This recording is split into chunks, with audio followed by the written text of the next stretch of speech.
The RAC N Talk presents Hope for Mental Health is brought to you by the Rotary Club of Downtown Manila and the Rotaract Club of RCDM Scholars. Presented to you by hashtag MentalHealthPH. Co-presented by Rotaract Club of Manila, Rotaract Club of Valenzuela West, our media partner, UST Tiger Radio. We are always on the move, always on track, and in full swing. Serving the Thamashan community by creating. Grow and growl with us. We are in full swing. We are the Tiger Media Network.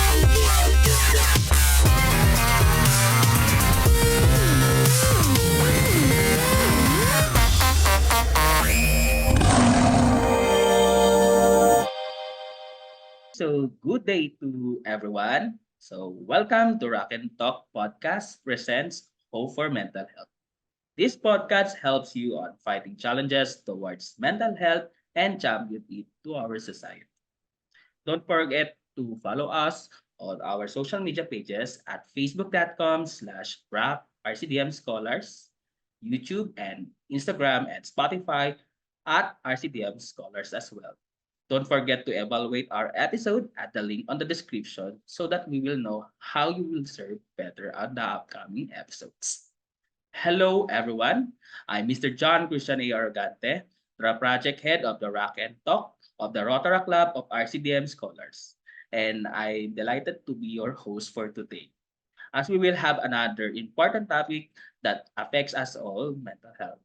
Our episode is now the help from non-professionals, which aims to help anybody which are struggling on mental health and fill the gaps on our few mental health professionals available in the public, which help our mental health systems be accessible to everyone. So without further ado, let's introduce our special guest from our partner organization, hashtag Mental Health PH.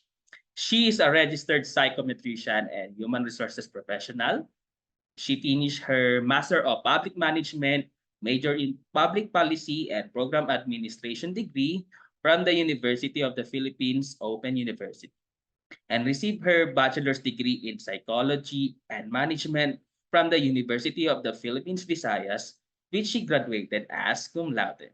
Now she is currently taking her Doctor of Philosophy in Psychology at Silliman University in Dumaguete City. She has been doing various human resources and administration work in a multinational firm since 2011 and has handled various human resources functions. She is a currently member of the Mental Health PH core team as Deputy Director for Community and Organizational Development of hashtag Mental Health PH. She also involved in the hashtag Usap Tayo and hashtag Mental Health PH social media campaign that aims to zero the suicide cases and stigma against mental health. She continuously aspire, which she contribute to countries' mental health systems through advocacy such as Mental Health PH. She continuously aspire, which she contribute to the country's mental health systems through advocacies such as mental health awareness and policy research, and hopes to see the day when we finally zero the hashtag stigma against people and communities with mental health needs. Let's welcome Miss Azie Marie Libanan. Okay, Hello, so let's, good morning. Good morning ba? Good morning, JC. Thank you for yes. that introduction. And hello po sa mga nakikinig and nanonood today. Okay, so since in our previous episode we also discussed the overall mental health by Mr. Roy Dahil. So ngayon, baka pwede natin ulit reviewin natin ano ba yung with regarding sa mental health And then ano nga ba yung kapag yung sinabi nating spectrum or pyramid kapag nag-uusap tayo tungkol dito sa mental health? Actually, I think JC, important to understand na we go back to the definition ni WHO na lang sa mental health na it is the ability of a person to cope with his normal stresses in life, and then also siya able to realize his or her own abilities, makakapag-work siya productively and is able to contribute to his community. So 'di ba, first able to realize her or her own potential. So alam mo ano yung strengths and weaknesses mo. You're able to cope with the normal stresses of life, and then you are able to contribute to the community. So hindi siya, when you talk of mental health, hindi siya the absence of stresses around you. So it's you being able to access good coping strategies that will help you manage your struggles and your daily, in the daily grind. So simply put, ganun yung mental. And then you talked about the spectrum. So yung spectrum naman it's just to help you para meet yourself where you are. So at the one side of the spectrum is mental health, parang you are mentally healthy. And then at the other side of the spectrum, you are mentally ill or you need professional help. So hindi siya in one particular day you will find yourself at any point of the spectrum because of the circumstances that you experience or that you are in your everyday life. So, for example, if today andito ako sa parang near the mentally healthy end of the spectrum, that means I'm thriving, I am productive, nakakapag-contribute ako to the community, and I'm able to do my work good, well, then yun, doon ka sa that part of the spectrum, and maybe you need to just continue what you are doing or continue to be where you are. Pero for example, there are some things that happen to you. You have you lost your job, or somebody's sick in the family kasi hindi naman natin in control. And you find yourself at the other, at the other end of the spectrum. There you would see na maybe you need professional help, maybe you need more support, or maybe you need to parang access strategies for you to be able to cope, yung ganun. So it's to guide you na saan ka nga ba, because if you want to really gauge yung mental health mo or yung well-being mo, it's very important for you to be self-aware. 'Di ba? Mindfulness. Meeting yourself where you are, kasi hindi siya hindi siya parang by the book na if you're experiencing this, ito yung mo, yung ganun. Hindi siya ganun. So, it really matters na you see, ano ba yung circumstances ko ngayon? Nasaan ba ako ngayon? Ano ba yung capacity ko to cope with it? May access ba ako to support? May access ba ako to coping strategies? Do I have time? Do I have energy? Do I have financial resources? Do I have access to help? Yung ganun. So, it's intersectional when you always talk about mental health. So I hope I answered that in the simplest way that I can. Grabe pala, ang dami palang kino-consider nating points. Parang katulad lang din pala yan sa physical health na, for instance, kapag bang masakit lang ba ang ulo, ano na ba, check up na ba? O kaya pag sininat or tayo, for instance, may masakit sa parte. So ang dami rin pa. Ganun din pala Totoo ang yan. mental health. Totoo yan. Okay. 'Di ba kasi JC, pag masakit tiyan mo, tatanong mo, ano ba yung kinain ko kagabi? Or ano ba yung, 'di ba? You have to look at what happened, ano yung circumstances. So it's just the same din when you talk about mental health. You have to see where you are and meet yourself there, and I think you'd understand yourself better if ganun that's the way you see or you assess your mental health. Okay, so Sure. dahil nabanggit niyo na rin yung about doon sa sa pagpapa-check up kanina with regarding sa mental health. So ganito, paano ba natin mapo-point out na ang kailangan ba natin is kahit non-professional care is enough, or kailangan na talaga nating magpa-check up sa isang sa mental health professional? So, kanina nga, JC, no, as what I've said, it's very important na you are self-aware. You know where you are, you meet yourself where you are. So, what you can do, siguro ano na din, help, this is one of our advocacies din. You can visit our website. We have 2 self-care kits. Meron doon na particular page in our self-care kit. Meron doon parang meter or gauge na this is the rightmost end of the spectrum, this is the leftmost end of the spectrum. If this is how you feel, this is when you are parang you need professional help. Pero siguro ano na din, points din in your head, parang four basic, you can actually, if you see this in Google din siguro. Parang 4 flags for you to be able to say na, I think I need help. At the individual level muna. First there's dysfunction. So you are not able to function well. Merong mga pagkukulang, or there are sample hindi ka na nakakapag for example, for the past few years you are doing well with school. And then now you are struggling very much na you're not able to submit your papers on time, you're not able to go to class on time, and not able to manage your time. So that's one form of dysfunction that is somehow a flag din for you to say na baka I need help. So that's one. Another is distress. So if there's a great amount of distress na you are also very much overwhelmed, and hindi ka na din nakakapag-perform ng duties mo as a person, as a child, for example, as a daughter or a son, as a wife or a husband, or as a student, because of that overwhelming distress or negative stress to you, then that's another flag.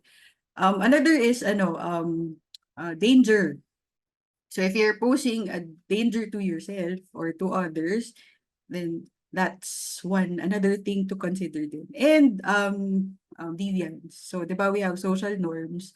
So crime is a form of deviance kasi we don't follow norms. Norms are unspoken rules of society. So if merong aspect na ganun na sometimes you are out of the parang the norms, then that can be a flag. So for parang general flags that will help you think na ay baka I need help. Pero yun nga, as what we say, we don't self-diagnose. I always say that na wag po tayong self-diagnose agad. Kasi baka what you need is a break. What you need is to just take time for you to recover and regroup. Baka what you need is support. Diba? Na you need just time for friends para meron lang exchange ng energy. Maybe you just need to go home and parang hug your mom or your dad or your siblings. Parang ganun. So, going back to what I said, self-awareness talaga. Meeting yourself where you are. That is really very important. Right. So, ang daming points dito. Nagsisimula pa lang tayo pero marami pa tayong pag-uusapan. Grabe. Dun sa pala. So, kung gusto din nating you can visit the Mental Health PH website para din makita natin ang self-care kits. Don't worry, we will share also on our social media pages para din mas madali niyo makita yung self-care kits na You mental health. can JC, you can download. It's free, it's free. So we made it for everybody to use, and then it's also din validated by experts. And yun, it's we have projects with the DOH para we can also use it for distribution din. So baka you can also help us find sponsors para ma-share din siya to others din, because it's actually free, the 2 self-care kits. Alright. So, ito naman, since baka naman din yung kahit sabihin nating merong mga professionals, pero baka we can distinct the different professionals kasi meron na yung iba merong psychometrician, and then also may psychologist. And at the same time, meron ding psychiatrist pa, and then puwera pa tong mga life coaches, and then yung mga guidance counselors na nasa ating schools and universities. So, ano nga ba ang kanilang function, at the same time sino ba yung dapat nating lapitan? For instance lang na kailangan talaga. Actually, we call the whole group, the group of allied professionals. Kasi we need each other din. We need the expertise of each career track or each expert track para for us to be able to effectively also manage mental health cases. So for example, psychometricians. Ako, I'm a psychomet. Psychometricians are those who have a bachelor's degree in psychology and they have passed the boards.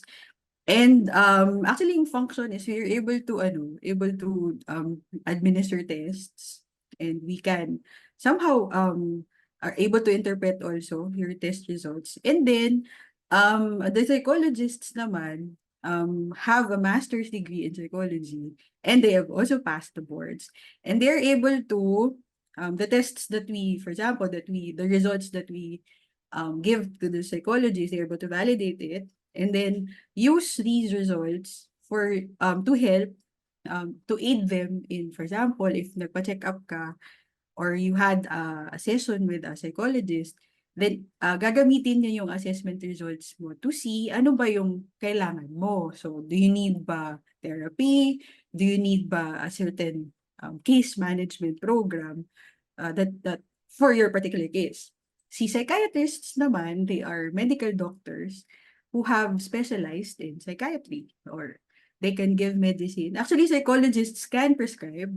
I mean, they can give yung basic medication that emergency medication that you need, for example, for anxiety. But the psychiatrists are the right people to prescribe medication. Pero dapat ang in an ideal world, mas maganda sana that the psychologist and the psychiatrist and also the psychomed work together when they manage a case. Pero syempre, we are in the Philippines and we have a lot of work. We need to do a lot of work pa for us to establish really the services that are supposed to be there for mental health. So yun, ang nangyayari, since there are not a lot of professionals, punta kang psychiatrist and then the psychiatrist gives medication and then sometimes hindi ka na nare-refer, hindi ka na nakakapunta sa psychologist na even if the psychiatrist refers you to it kasi you need money for it. You have to pay for the services. The same with sample going to a psychologist and then i-refer ka to a psychiatrist and then what if you don't have resources for it. So yun, parang intersections pa din na access is always a concern there. Yung naman, the life coaches are the RGCs pala. RGCs are also they have a master's degree in guidance and counseling. I have a lot of mga kasama sa school and sa community that are registered guidance counselors. They can actually manage cases, especially sa school, because yung setting na they are trained to parang manage are those sa school setting. So that is why you need registered guidance counselors in schools, diba? In the university and in schools, because yun yung specialty nila. So they give, and they are licensed actually. They've passed the boards to manage cases that are within the scope of guidance and counseling. So by the term itself, they give guidance and they give counseling on sample sa career track mo or you're having difficulty with school. So yun. And usually they also refer to the psychologists if need sa ng specific case management and also to psychiatrists. So that is why it's like allied professionals talaga. And yun yung that's part of the advocacy na dapat parang it's a whole network supposedly na that is also sanctioned by the government na we have access to. Yung life coaches, I think a lot of them also have training when you need to, you need to hear motivational, inspirational, parang more siya, more for kasi yung iba mas sa kanila, mas fit sa kanila yung ganong sort of sort of guidance. There's no there's no parang discrimination to it really. Kaya lang yun, those that need professional help really, yung talagang kailangan ng case management. Like, kailangan mo talaga ng therapy, kailangan mo ng medication. You should go to the psychologist and the psychiatrist and the registered guidance counselors because they will refer you to the right person. If you need naman to hear, parang to ano lang, to make it at conscious level. Kasi 'di ba sometimes andyan lang siya, it's floating in your head. Pero if you want to make it more cognitive na pag naiisip mo siya or na pag-iisipan mo siya, the life coaches, they can help you think about it, 'di ba? So it helps also. And meron din yung ano we recognize it, yung spirituality part of it. So if you are more spiritual, it matters kasi what gets to you eh. Hindi naman sa kasi 'di ba iba-iba tayong way to learn, iba-iba tayong way to accept, to to accept things. So meron namang more spiritual and they can relate to that. Then you go to you go to your priest or your or to school sample in UST, 'di ba? You go to the yeah, you go to father or you go to confession or you pray, ganun. So no discrimination really. It's what you need. Parang balik pa din tayo sa self-awareness eh. Saan ka ba? Ano ba yung kailangan mo? What fits your needs? Yun. So, I hope that clears the parang the allied professional scope naman. Ang dami pala. Ang dami pala nating professionals na pwedeng tumulong sa atin. So, sana since marami naman ang gustong tumulong sa atin is wag nating katakutan. Pero sa tingin ko lang din, isa rin sa napapansin ko rin kasi parang may stigma tayo. Lalo siguro sa mga basic ed, sa grades 1 to 12 na parang kapag sinabi kasi magaguidance ka kasi. Ayan. So, yun yung kailangan natin siguro ding i-break na misconception na ang guidance or ang ating counseling centers are hindi po para magbigay ng sanctions but also to guide us on our studies, on our career track, and any professional help that which lead to about our mental health. So, ayun yung isa sa may input ko rin dito sa discussion na ito. True. Okay, so since nabanggit natin kanina yung professionals, so ngayon punta naman tayo sa mga non-professionals. Since nabanggit din kanina na yung sitwasyon natin dito sa Pilipinas is may kakulangan pa rin talaga tayo pagdating sa mental health. At the same time, hindi rin kasi ganun kadaling mag-aral nito. Okay, so ano nga ba ang pinaka maitutulong sa karamihan ng mga non-professionals? And then ano rin ba ang dapat na knowledge na meron ang mga non-professionals natin? For instance, si friend ganito or si mother, di ba? So GC siguro para ano lang, you should always think na help should not be intrusive. Dapat doon tayo nagsisimula. Na sometimes tayo, since we care about or we are concerned about the person, nakala natin kailangan niya ng help. Pero hindi pala. Kailangan lang pala niya ng friend or kailangan lang pala niya na may nakikinig sa kanya. Or kailangan lang pala niya may kasama, yung ganun. So, if you are in that position, parang at the giving end of help, you should always be sensitive. You should always think na okay lang ba sa kanya if I extend help or if I tell him na, oh, I think you need to seek professional help. So, help should not be intrusive. Dapat ganun yung ano natin, yung tawag doon. Ganun yung pag-iisip natin always na kahit ikaw, 'di ba, JC, siguro ayaw mo ding marinig na sabihan kita na, oy, JC, dapat ka nang magpa-guidance or JC, dapat ka nang pumunta sa psychologist dahil nakikita ko ganito ka. So, you should be sensitive of that. Kahit professionals, if the person seeking help is not ready to open that aspect of his or her life, we have to wait for that person to be ready for it. Kahit ano na yun kahit you are in therapy na yun So, I think ganun din dapat sa mga non-professionals na you give the person the space and the time he or she needs for you to offer help. What you can do is you just tell the person na I completely would not be able to understand what you're feeling right now kasi hindi ko naman buhay yan, di ba? Buhay mo yan. But andito ako if you need help, if you need support, basta andito lang ako. Just the assurance na andyan ka is enough. Kasi most suicide cases, if I may say it, are because of hopelessness and helplessness. So if there's no access to help, if there is no access to hope, then that's when people usually think of parang, ay, wala naman na palang hope eh, wala naman palang help eh. So, I must just end my life na lang. Ganun. So yun, that's very important, I think, na dapat natin i-emphasize parati na just because you are good, you are doing well, parang that does not give you parang the position din to let a person know na, oy, kailangan mo ng help. Ganun. So, ayun.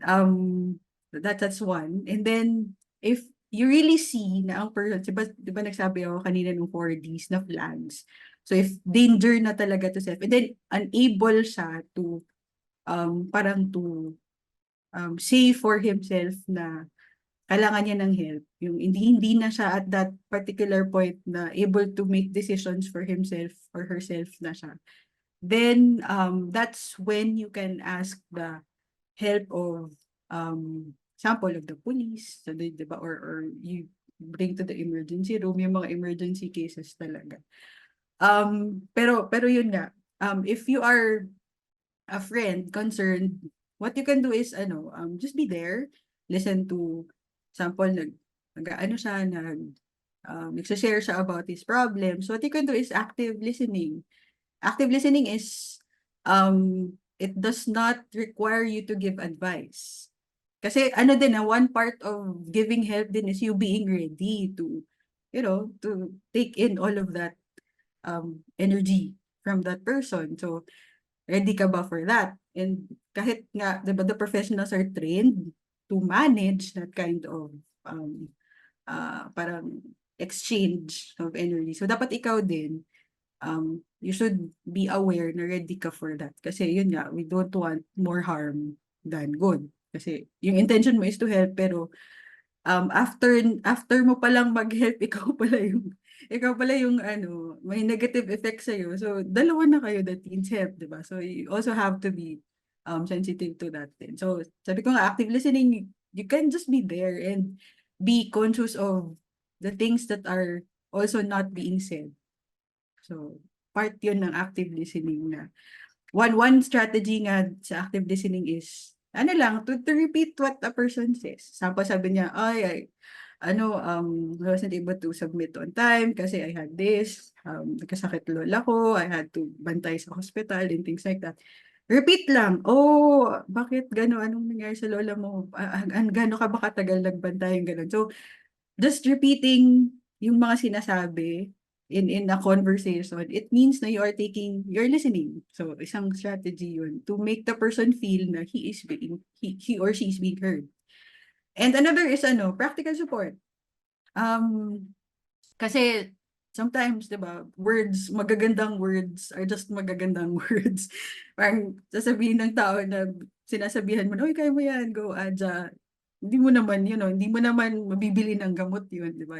If somebody's sick in the family, hindi mo naman parang if you are a friend and you see that the friend needs practical support, then maybe you can extend that. So, sample if the friend kailangan niya hindi siya makapag-focus sa study niya. Sabihin mo, gusto mo ba samahan kitang mag-study? Or lonely siya. So, kasi kakapag-break lang niya sa boyfriend niya or girlfriend niya. Sabihin mo, you want me to join you? Kain tayo lunch and things like that. So, that's practical support. Or, example, if your mother is parang siya or nahihirapan na siya or gusto mo ba ako muna maghugas or something like that. So the simple things that you can do for them that will parang help ease that yung mga mabibigat na dinadala nila is already something na that you can do.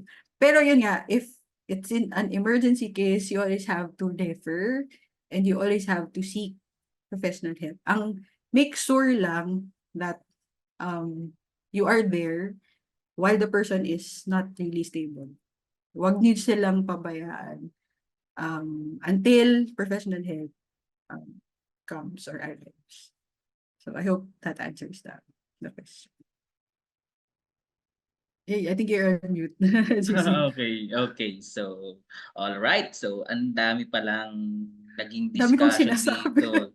Ang dami pala, oo, ang lawak. I mean, kasi biruin mo yon na bilang non-professional help, it has a big impact on us na lalo na sa mga nag-struggle natin. Na simpleng pakikinig lang pala ay marami ka ng malaki na yung magiging impact noon sa kung meron ka mang depressed na kaibigan or nagkaroon ng anxiety. Na yun lang pala, pakikinig lang is the key pala. So ito rin kasi yung isa rin sa naging scenario ko rin na may share lang din ng konti Sure. is meron kasi akong friend na hindi na raw siya minor so kailangan talagang dapat ready daw talaga siya based sa sinabi ng telemedicine app. So kahit sabi namin tinulungan namin, wala namang babayaran, but then kailangan talaga.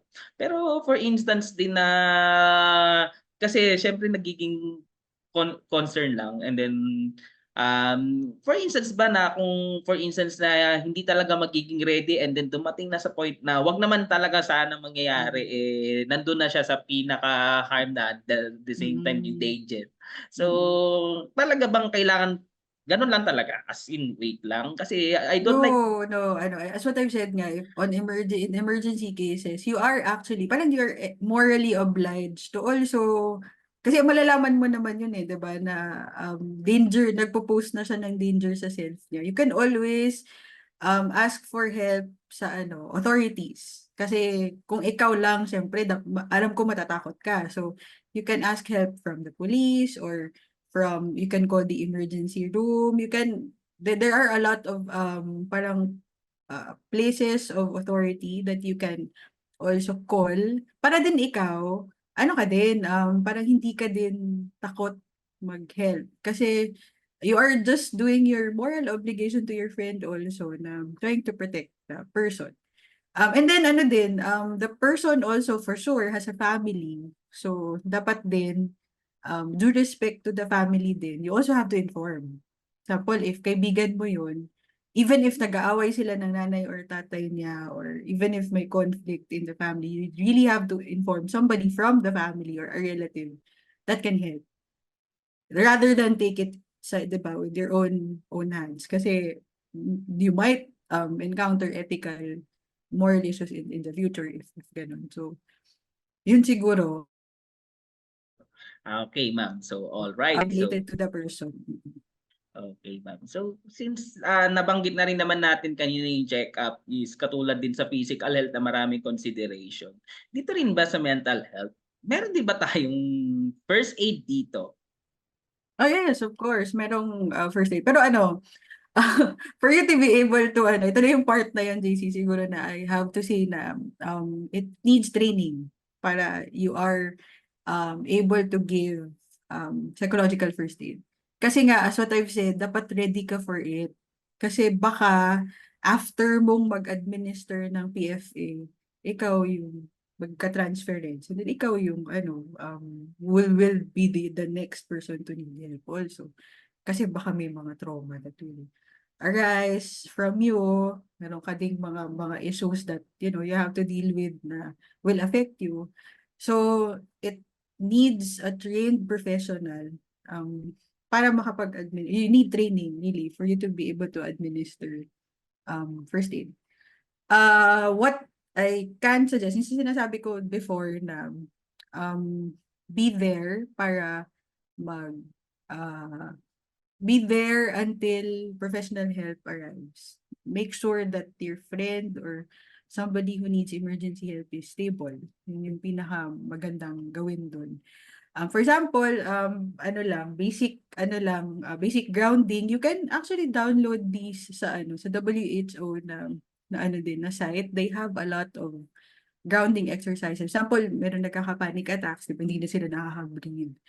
You can do basic grounding exercises na what you see around, 5 things that you see around. Para lang ano sila, mag-ground lang sila.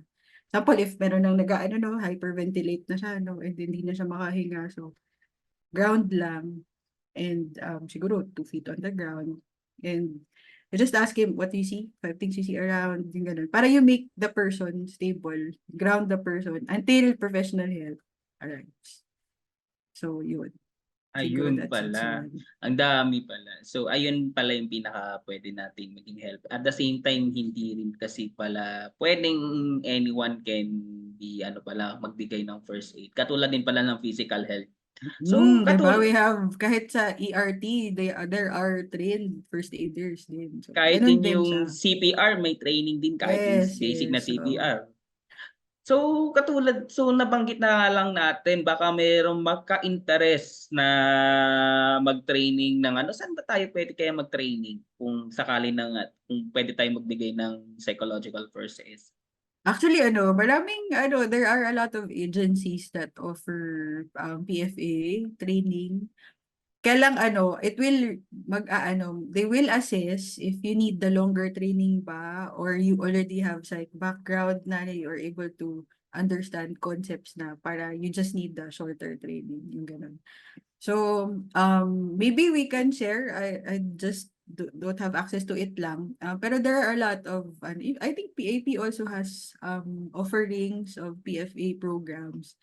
Pero yun nga lang sometimes they would need na meron kang psych background para you understand the concepts better and you're able to apply the concepts at an advanced level na. So yun, they would evaluate kung anong klaseng training that you need. And if you want to undergo training, make sure na you will be able to use it din. Kasi baka you undergo training para lang sa friend mo. Para hindi ka din masyadong parang you don't spend that much energy on it din. If you don't really need it for professional. Kasi meron namang diba? So I've said, you can do so many things as a non-professional also. Okay, so yun din. At the same time, dito rin pala nabanggit na rin kung ano, kung saan tayo pwede mag-training, marami dahil nga internet naman and Google is powerful. So you can naman search kung saan tayo pwede mag-training. I know kahit din pala ang Philippine Red Cross as offering this training for psychological first aid. So ano lang siguro, bago tayo mag-break, meron lang din akong ilan pang mga konting na lang siguro ito bago ang break.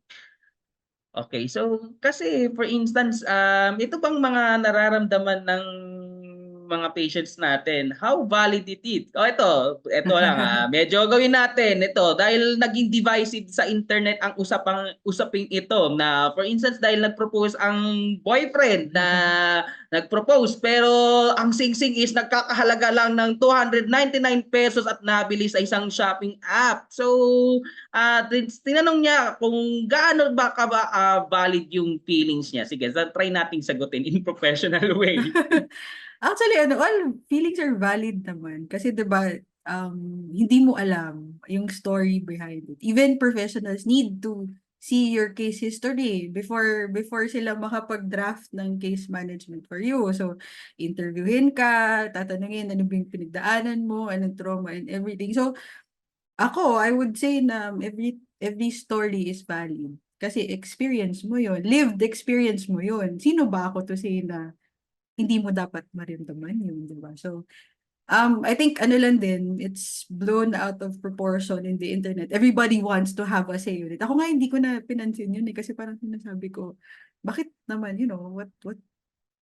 parang in what position are we to, to give our opinion on that? Kasi it's between the two of them. If there's somebody who should talk, it should be the two of them. Not me. Kasi ano ba yung ko doon? Parang who am I in that story? So yun, I think that's how we should look at it really. Na buhay mo yan story mo yan Parang there should be no shame in talking about your own life, 'di ba? Kasi if you feel shame about it, ganun din yung pagtingin mo siguro sa story ng iba, sa story ng ibang tao na you will be quick to judge. Kasi even your own story nga, you feel shame about it. You feel shame from talking about it. So, all stories are valid, if you ask me. Okay, so all right. So since marami-rami na rin ang na-discuss natin. So bibitinan muna kayo sandali at magbabalik kami after these messages. We are always on the move, always on track, and in full swing. Serving the Thamashan community by creating. Grow and growl with us. We are in full swing. We are the Tiger Media Network.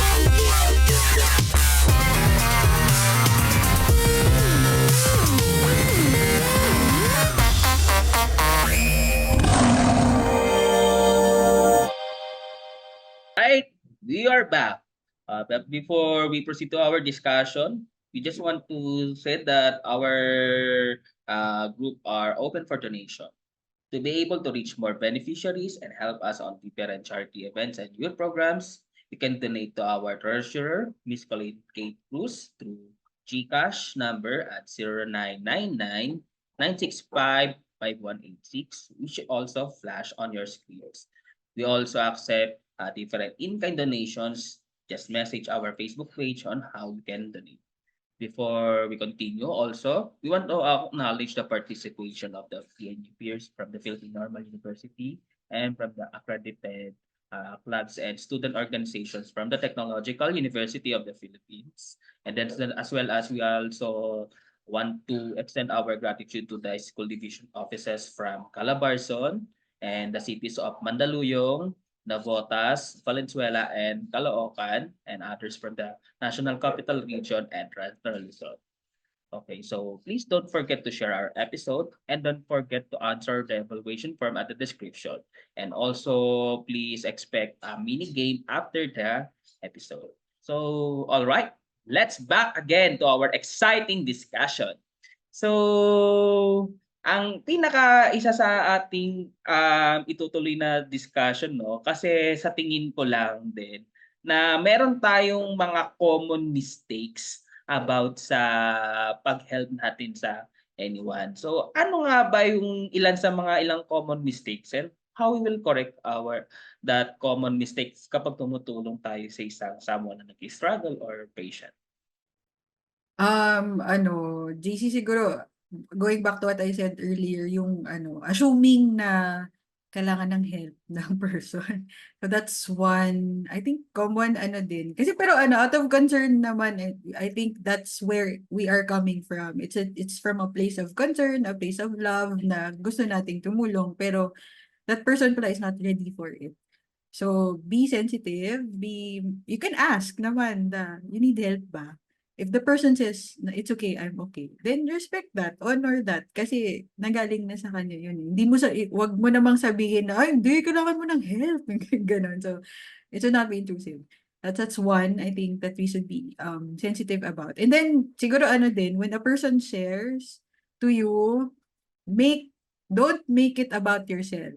Kasi parang tendency natin yun na, ay, alam ko yung feeling mo, alam ko yan kasi I've been through that. Pero, actually, no. Iba yung experience niya sa experience mo. So, going back to active listening strategies, you can just listen and parang take points na you can highlight na pwede niyong mas pag-usapan pa. If willing siya to talk more about it, then that's a nice conversation you are having. Pero if not willing siya to open up about it, then give the person space and time to open up about it. Kasi I think especially yung mga medyo older na, wiser na, kasi they have had more experience, they would tell you na, hindi, panahon namin, ganito to, ganyan, ganito lang yung ginawa namin, okay na kami. Pero we fail to realize na iba yung experience ng isa't isa. Iba talaga. We may go through a same experience, pero iba yung dating sa akin. Kasi iba din yung background ko. I grew up differently from how you did. And my experiences are really very different from yours. So, hindi, not, as what I've said kanina, no two stories are the same. So, dapat we should honor that. And, first, yung the being sensitive if they need help, and then yung make it, the story should be about the person you're trying to help, not about you. Kasi when your time comes na ikaw naman mag-share, then you make it about you. Pero if the person is sharing, you make it about the person. I think dapat conscious tayo about that. And that's one thing siguro na hindi pa tayo that conscious about, na 'di ba pag nag-uusap tayo parating mabalik sa iyo yung story. Kasi alam mo naman na may naaalala ka, mga memories kang nagpo-pop in your head, pero make sure lang na parang natatap mo ang self mo, "Hoy, siya yung nagsasalita, hindi ikaw." So that's another thing siguro. And uh, yung constant din, constant na parang just being there, assurance to the person na andyan ka lang. And yun, practical support, kasi sometimes mas need ng person ng extra hands, mas need ng person ng another person na makasama or makausap, mas need niya ng um, ano ba yun, support, practical support, than, more than the, pero good words or words of support and words of motivation and inspiration are really very helpful. So yun, I think that's what I what I can think about sa tanong na yun. Ayun. Kasi syempre, we don't like naman din na kahit tayo tumutulong tayo. We don't like to do more harm than good, di ba? True. So, yun din yung ayaw naman nating mangyari. At baka mamaya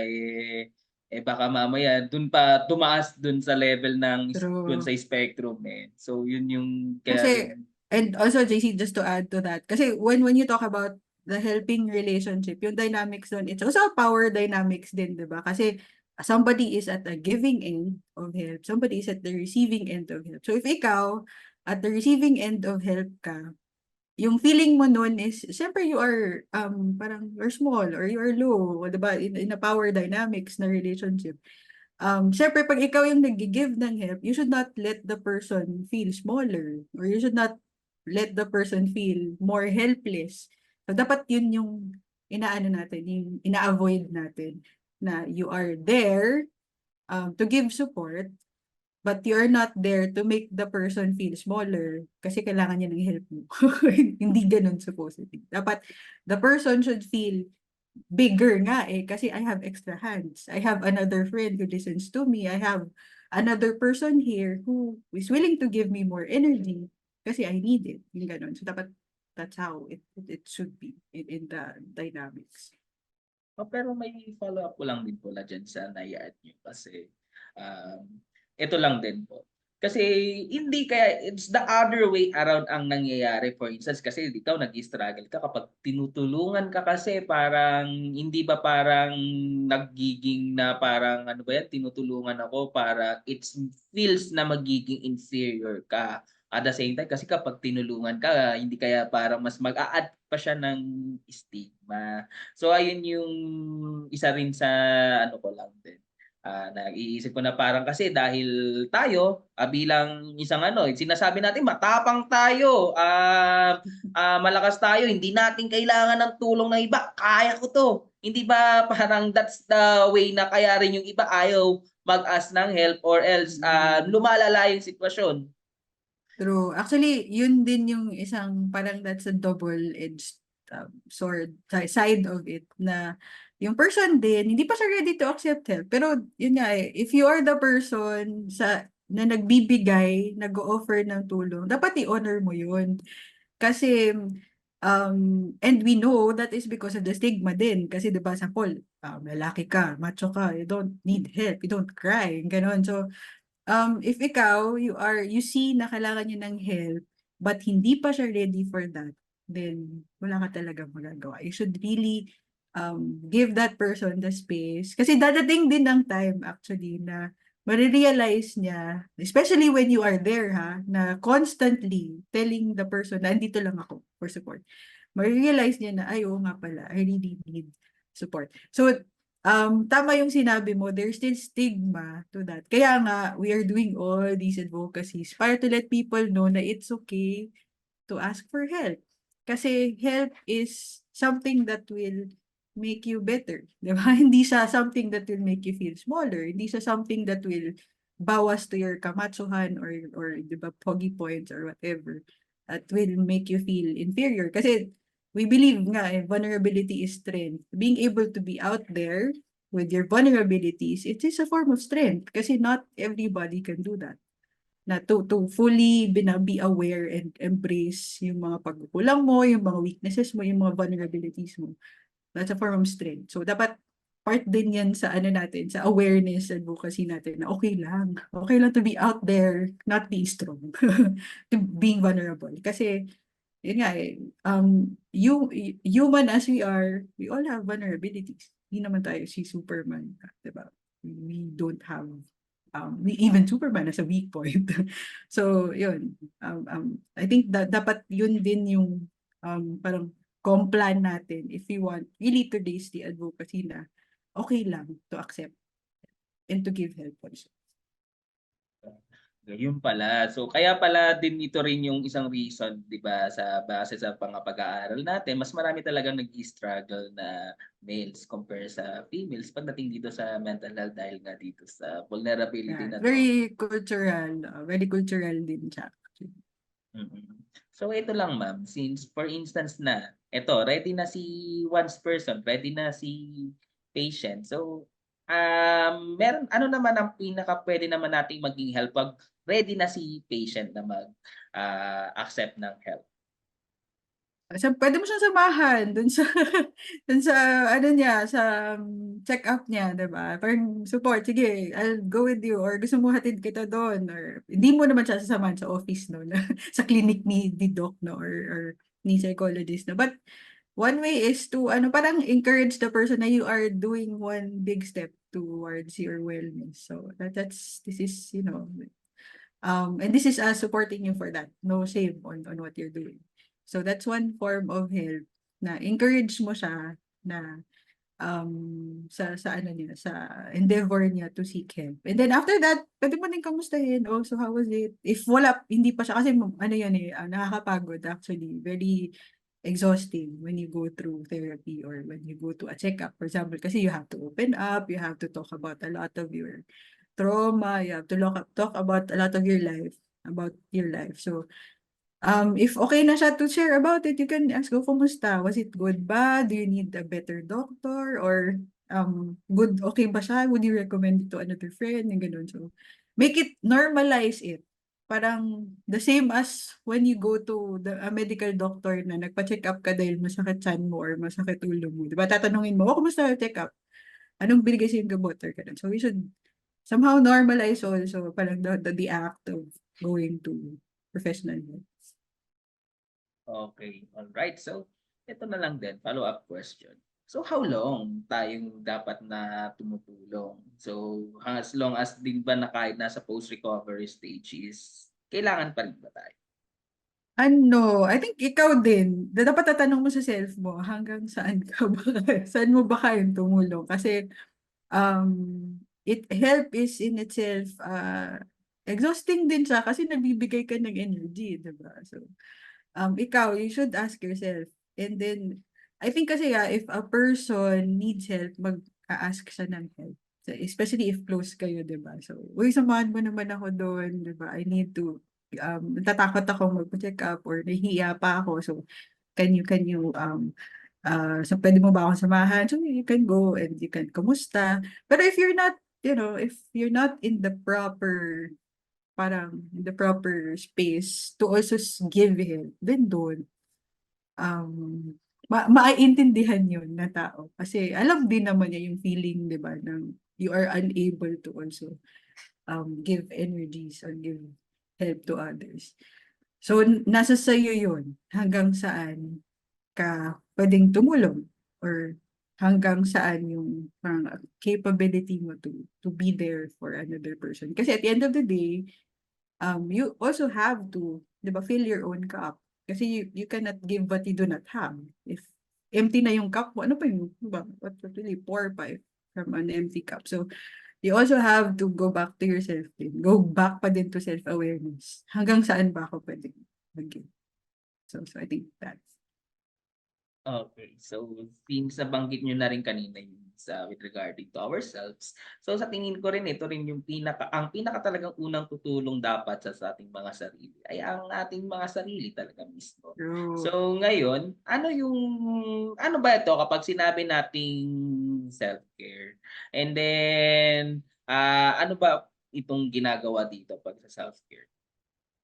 Actually, I think masyado siyang I don't know, parang na ano din siya sa internet na when you say self-care, feeling nila it's just spa day or pizza day sa office or parang break lang, it's not thinking about everything else or dropping everything and then taking care of yourself. Actually, parang hindi siya dapat ganun. Self-care should be consistent. Sabi nga ng teacher ko in one of our subjects sa doctoral class. Katulad ng cellphone, 'di ba? You have to charge it every time it goes low bat. So that's how self-care should be. Hindi ka naman nag-charge once a year. You have to charge really when it's low bat. So that's how, parang ganun yung metaphor of self-care also. Na when you think, balik din tayo sa metaphor ng cup. When you think your cup is parang uubos na siya, deplete na siya, then you should find ways to fill it up. And wala din siyang parang strict rule book on it. Whatever fills your cup is how you should fill your cup, diba? If ikaw nag-enjoy ka spending time with your friends, then go spend time with your friends. If ikaw nag-enjoy ka sa bahay lang, introvert ka, example ako din, I talk to a lot of people, my work is involved sa training and all, pero introvert ako, so I get energy from, staying at home. I do one day na nasa bahay lang and just reading books, watching my favorite variety show, and then I'm good. Yung ganun. So, however your cup fills, you do that. So, if for example, kailangan mo lang ng energy ng family mo, you can go home and, spend time with your parents, your siblings. If you need to pray because you are a spiritual person, then do that. So, ganun yung concept of self-care, supposedly. Hindi siya, I'll go binge on one vacation, very expensive vacation somewhere. Paano pag wala kang pera, di ba? So, you can't do it, ganun. Self-care should be not expensive, really. Self-care should be accessible, it should be consistent, and it should parang fit your needs. Ikaw, JC, paano ka ba how do you fill your cup pa? Ako, mapanood ko lang ang mga bakla ng Twice. Wait, what? Ay, nanood ako ng 17 na concert. Ayan, Ay, oo. Tapos, wonderful. right, Diba? oo, yun nga din eh. So, yun din yung sa tingin kong isa, at the same time spending time na yan, no? My significant other, at the same time, Mm. then dito, yun lang, yun yung talaga nagpi-fill ng cup ko talaga. And the same time, kung ano man ang mga, pati rin yung mga kina-enjoyan ko sa YouTube, at the same time, doing deeds dito sa Rotaract Club of RCDM Scholars, ayun din yung isa pang mga nagpi-fill din ng cups ko. Yeah. So, dapat ganun. Balik din pa din tayo sa self-awareness. Ano ba yung nag-fill ng cup mo? And that's what you should pursue. That's what you should give energy to. And that's how you should, fill cup. And wag mong sabihin sa friend mo nga, oy, maganda feeling ko if I do this, you should also do this. No, you just ask the friend, ano ba yung nagpapasaya sa'yo? Then you pursue that. You do that. Kasi that will, that will fill your battery for the next few days na naman. So, yeah. Pero ito lang din, matanong ko na lang din kasi though hindi naman sa problemang pera ito, pero minsan sabi nga daw nila kapag yes, you have a lot of money, wala ka namang energy or wala kang time. Kasi for instance dito sa aming mga food technologies or food scientists, ang demand talaga ng trabaho kung nasa isa kang manufacturing plant is talagang minsan mahina ang 8 oras or 12 oras. At the same time, hindi lang 6 days a week, minsan magiging 7 days a week pa. So, ano nga ba, meron pa rin bang puwang dito para makapag-self-care kung ganito ang mga scenario or ganito ang demand ng trabaho? Actually, yes. You just have to fight. Kasi 'di ba lahat naman tayo 24 hours a day lang din naman yung buhay natin. Wala naman sigurong person na 25 hours yung day niya, 'di ba? So, the same goes for everybody na katulad din ng ano, 'di ba? You should really find time for it. Kasi para sa sarili mo 'yun. Para dapat gano'n na yung pag-iisip natin na kaya nga ako nagtatrabaho 'di ba? Because I need to provide for myself, I need to provide for my family, I need this for me to be able to pursue my other dreams and my other plans din in my future. So papaano na lang if wala na akong maibibigay, 'di ba? So it's counterintuitive na you don't actually give 1 hour of your 24 hours for that. Kasi you need to have the energy to also work din kasi you have responsibilities that are there na you do not have really control over. Yung may control over ka is how you manage your time. And when you go to therapy or when you seek professional help, the psychologist, the psychiatrist can also help you can also help give you strategies on how you can effectively harness yung mga parang energies mo for you to be able to manage your time effectively and be able to really find and make time for self-care. Kasi ako, I think self-care is really very important. I can relate to the manufacturing. Sabi mo nga, the manufacturing. Kasi I've also been working sa manufacturing sa HR din. So, in a very in a multinational company, and I see people really tired. And pero you would see them also finding time to um regroup and recuperate from that. Kasi yun nga, yung trabaho mo wala ka lang magagawa dun eh. I mean, it's there. You can't change it. Katulad din yun ng sabi nga nila, 'di ba, the partner you choose in life, yun na yun. Unless of course there are concerns um that needs na for you to be separated or na very valid. Pero you have to, ano eh, there are things outside of your control na andyan na, and there are things na within your control. So ikaw as a person, doon ka mag-focus on things that are within your power. Example, how you manage your time. That is within your power. Pero yung hours mo at work, that is your supervisors or your manager's parang decision to make.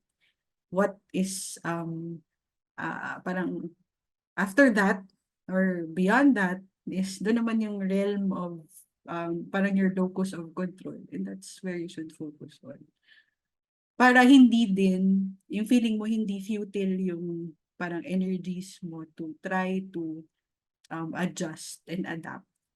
So focus on the things that are within your scope of control para hindi sayang yung energy mo. Kasi mapapagod ka din naman di ba? If you try to change the things that you can do, that's very, very counterintuitive.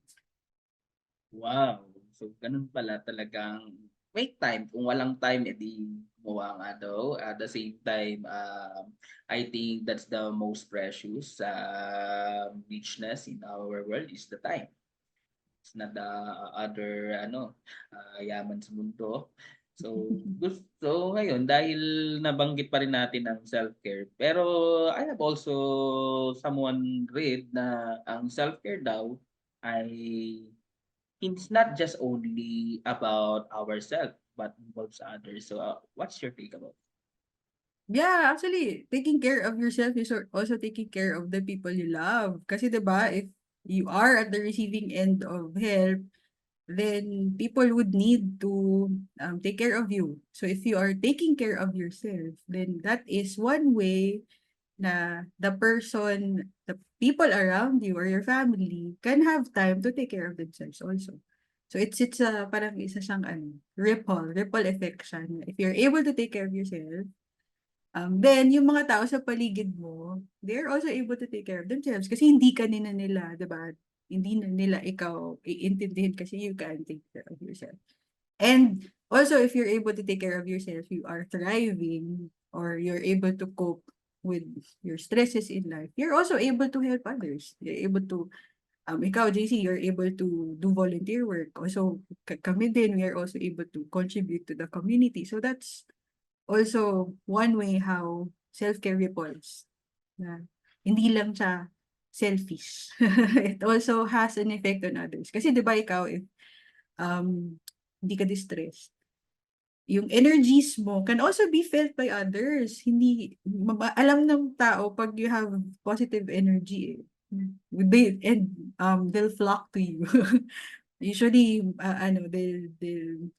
they'll want you to be around kasi the energy that you bring makes them feel good, better. And then, if sila din, they feel good and better, or they feel the positive energy from themselves, and then, ganun din, nahahawaan yung lahat ng tao around. So, that's how self-care also affects others. Okay, all right. So sabi nga talaga nila, tama nga si Justin Bieber, love ourselves, sabi nga True, nila. true. So eto rin. So meron din pa akong another point na lang. Malapit na tayong ano. Okay, so ano, sinasabi din dito na ang self-care ay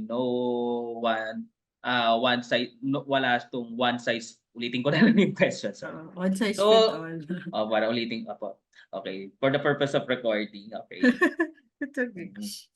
So, ang question ko kasi dito sa self-care is walang no one size fits to all na approach pagdating dito sa self-care. So ano nga ba ang ano ba yung parang levels or ano nga ba yung iba't ibang technique natin dito dapat sa self-care depending on the situation. Paano nga ba? Yeah, as what I've said din kanina, walang ano siya, there's no strict rule book on it. Kasi, what is self-care for me may not be self-care for you. 'Di ba? So, balik pa din tayo dun talaga sa, yung gauge mo always is self-awareness, meeting yourself where you are. So, for example, ngayon sa circumstance ko ngayon, yung energy level ko is very low. So, I feel because I lack sleep. So since I lack sleep, then I should sleep. So that's a form of self-care. And also that is you understand that better kasi you are able to meet yourself where you are. So very important really si self-awareness. Parati naming ini-encourage yun kasi yung makakapagsabi lang kung nasaan ka is also yourself.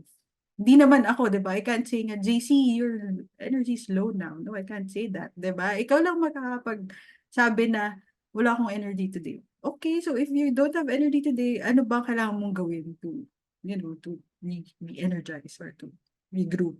Kailangan mo bang matulog? Kailangan mo bang kumain? Kailangan mo bang maglakad-lakad and see the greens? Or kailangan mo ba mag-jogging? So, however, or whatever activity or whatever exercise that will help you, you should do that.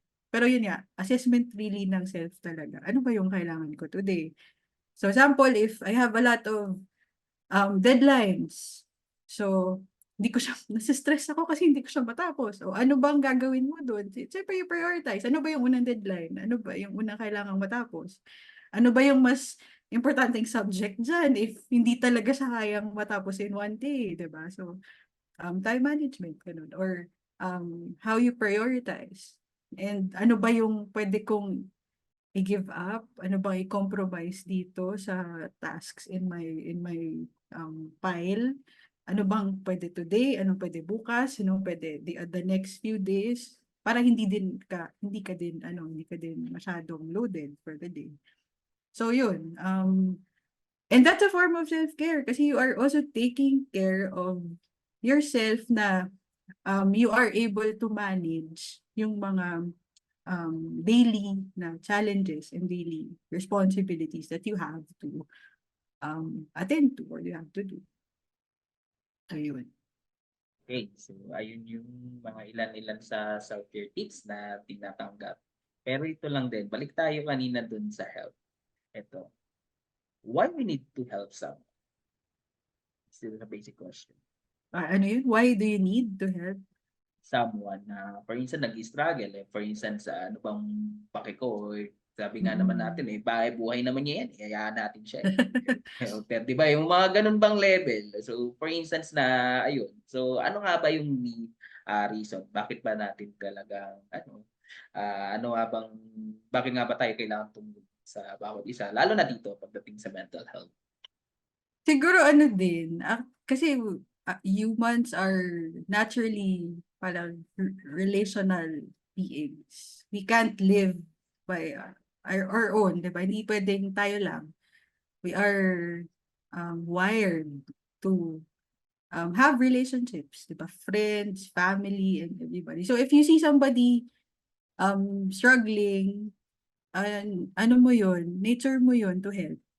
If you are not able to help, then it's okay. Wala namang problem dun eh, di ba? So, pero if since we are humans and ano yun, nasa wiring natin yun na when somebody struggles, you are parang wired to help. So I think that's the more evolutionary explanation to bakit nga ba kailangan natin tumulong. It's not saying na dahil you are in a better position, dahil mas nakakapag-cope ka, or dahil you have access to good coping strategies, kailangan mo tumulong. Hindi. It's just because na human as we are, we need really to be there for each other. So, that's just a social aspect of us being human. Kasi when the time comes that you need help, you would want people to also help you, di ba? And yeah, I think nasa wiring talaga natin yun. That we are wired to help others. And that's what we should din encourage and parang make people feel na kung ikaw din nasa posisyon na you need help, you would want also the people around you to be openly willing to help you. All right. So, ayan natin. So, before we end our conversation, ma'am, so do you want to promote something, or do you want to and also our your last message to our audience? Siguro if you want to volunteer, you can, I think, promote din ni Roy. We are also still looking for volunteers. We have a lot of committees and ang dami naming plans for the year. So if you want to volunteer, we have our Learning and Development Committee. We have our Organization Development Committee na we need officers. We also, marami din kami. I think we'll do a post this week din sa mga volunteers, sa call for volunteers. And yun, we have a volunteer parang program din na we hope to make your volunteer experience meaningful in the org. And you get to meet people who have actual lived experiences, and you get to appreciate them all the things that they can contribute to society and to the organization. So very welcome kayo to join, and you can also visit our website MentalHealthPH.org, and you can join Usap Tayo. It's every 10th, 20th, and 30th of the month. It's still ongoing on Twitter. We also do spaces. Doon kami nila Roy. We actually do the spaces. We talk about a lot of things. Usually the things that are not talked about. Yan yung goal namin. Para there's a space for it. The conversation just continues. And yeah, I think that's what I can tell or promote about the org. Thank you very much, JC. Yeah. All right, Message pala. Opo, yes. Message to our viewers and listeners. Let's continue to be there for each other kasi mental health is very important, and we have to make kalampag. We really need to institutionalize it kasi we started 2017. Before that even, sila Roy and the whole, yung mga founders. Hindi pa nga pinag-uusapan eh. We don't usually talk about it. Then we did usap tayo, nag-start yung conversations about it. The pandemic happened and doon lumabas lahat ng mga parang undisclosed or undiscovered na mga mental health issues ng lahat ng tao. And now we are, now that we're talking about it, I think it's about time for us naman to parang make it institutionalized na everybody has access to it. So please help us to continue to talk about it para din it reaches the systems level na kahit sa PhilHealth mako-cover na siya if you need to go to, diba? If you need to go to the psychologist or the psychiatrist. Kasi mental health is also health. So yeah, please continue to help us talk about it para as what I've said nga sa intro na dream nating lahat yun na dumating ang araw na there's no more stigma when we talk about mental health, and when you go to when you seek professional help, hindi ka na mahihiya, there's no shame on it na, and it will be normalized na. So yun, sana dumating yung araw na yun. And I hope it's soon. That's why we need the help of our institutions also. So thank you very much, JC, for this opportunity. Okay, so also thankful for your time, and we appreciate your inputs for your meaningful discussion for today's episode. So okay, there you have it. That's everything for our episode. Now, if you have any question for our speaker for today, you may put your question at the comment section of this podcast, or you can send question to us on Facebook page, or send us an email to rcdmscholar@gmail.com, or you can also put your question at the evaluation. Don't forget to give us an evaluation in order how you will serve better to you in our upcoming episodes. If you learned something about this podcast, don't forget to react and share this podcast and have a chance to win surprising prizes. For more updates and upcoming episodes, don't forget us to follow us on and subscribe on our social media page. Just at facebook.com/RAC Scholars, Instagram, YouTube, and Spotify at RCDM Scholars. So we hope that this will not our last episode. So we are also pansamantalang paalam para sa